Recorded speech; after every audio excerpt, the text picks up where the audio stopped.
Hey, my name's James Nicholson and welcome to my YouTube channel. Now in this video, we're going to talk about the benefits of buying through a limited company. Why might you do that as a property investor? What are the pros? What are the cons? And everything in between. So while you're here, make sure firstly, you smash that like button over there. That helps me really with the YouTube algorithm to get more views. So please quickly do that. Smash that like button there. And also, if you haven't done already, do subscribe and hit the bell notification. We got new content every single day and I don't want you to miss out on that. So why would you need to buy a property in a limited company? Surely you just buy it in your personal name as everybody has done for all of eternity. Well, things changed. And so in 2017, a new rule came out called Section 24. And that meant that from 2017 to 2020, it got progressively worse to own property in your personal name.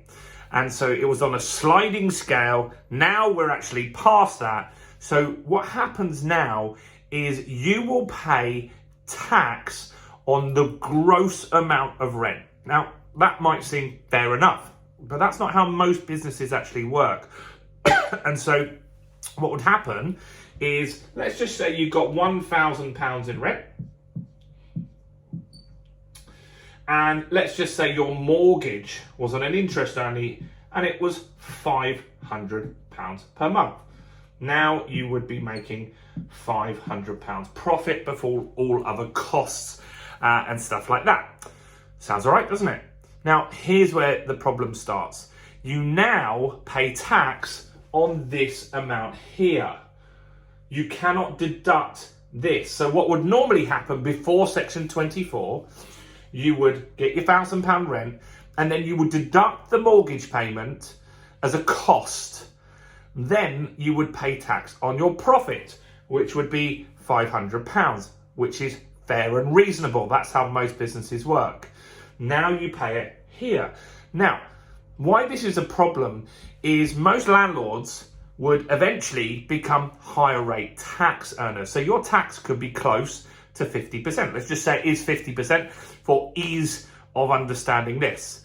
So now you're going to get £1,000 in rent, you're going to pay £500 for your mortgage, and you're going to pay tax £500, meaning you get zero. Not very attractive at all, is it? Not great. So that means that a lot of landlords are in a sticky situation. And if they want to move this property into a limited company, there's problems with that too. There are ways around it and they're a little more complicated, but most people would look at it as, well, sell the property and buy it back in a limited company. You're then going to pay capital gains tax and you're going to pay stamp duty when you buy it in the new company, meaning it's just not worth it. It's just really not a smart move at all. So what you can do now, and so this is a reason why tons of landlords, 30% of landlords have left the market because of this. 30%. Now, that's because they own it in a personal name. You don't need to do that. You can buy it in a limited company. So let's see the difference here when we buy it in a company. Okay, so when we buy it in a company, we will get £1,000 rent. We would get £500 mortgage still. Company mortgages can be a little bit more expensive, but let's just keep the numbers easier. Now what we can do here is we can actually deduct this in a company as an expense, as well as other expenses, your mobile phone, your mileage, maybe some uniform for work that you need. There's lots of expenses that you can actually remove inside the company to reduce your tax bill. But ultimately what you're going to pay tax on is, if you've got nothing else to do, is this amount here. And corporations, they pay, this year they're going to start paying 25% tax, right? So you're going to pay 25% tax on the 500, not 50% tax on the 1,000.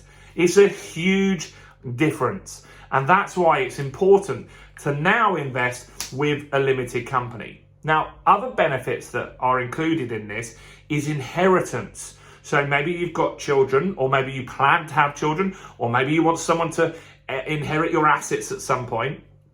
You can add them as shareholders to that company. In fact, if you do it when you set it up, it's even better.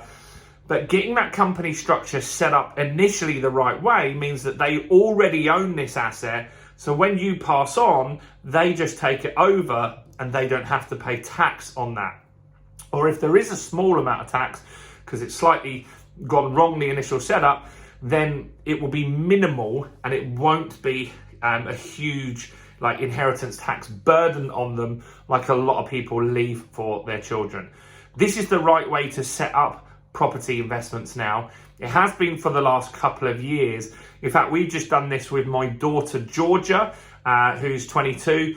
I bought a couple of properties for her in the last year. We bought one in Doncaster, which you can see on this channel. We bought one in Dorking as well. Have a look on the channel. We show you all around those two properties. And that's the point of the channel, actually, is to show you my investment journey for my two girls, Amelie and Georgia. And so see how that all got set up. And we did that in a limited company.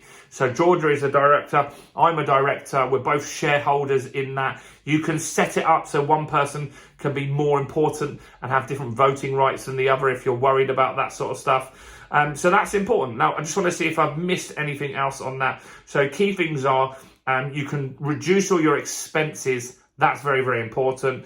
Corporation tax is what you pay, which is at 25% currently. That might even go down. It's just gone up from 19% to 25%. But under a new government, that could change, particularly if we go into a big recession. What else is there? Very simple and quick to set up. Like the inheritance is the main thing for me. Also, like when you sell the property, it just goes, if you sell the property, the profits just stay in the company. So the tax is all lower. Everything's just better on it, really. And so if you have a choice on do you buy in your personal name or do you buy in a limited company, now I would say only invest in a limited company. Unless you're just looking to maybe get one buy-to-let, you don't have anyone that you want to inherit that property, you're not really fussed about what happens at that point, then maybe you keep it in your personal name, but I still don't see the benefits of it. I think it's easier, better to manage. It's what the government effectively wants. They don't want amateur landlords now. They want more professional people. Running it through a company is going to get that a lot better for them. It means they'll get their tax and everything will all get sorted. So let me know your thoughts on it. Do like this video. Let me know your questions. I'll make more videos if you need me to and follow up on this. Do subscribe. Do check out all the other content on my channel, including this video right here.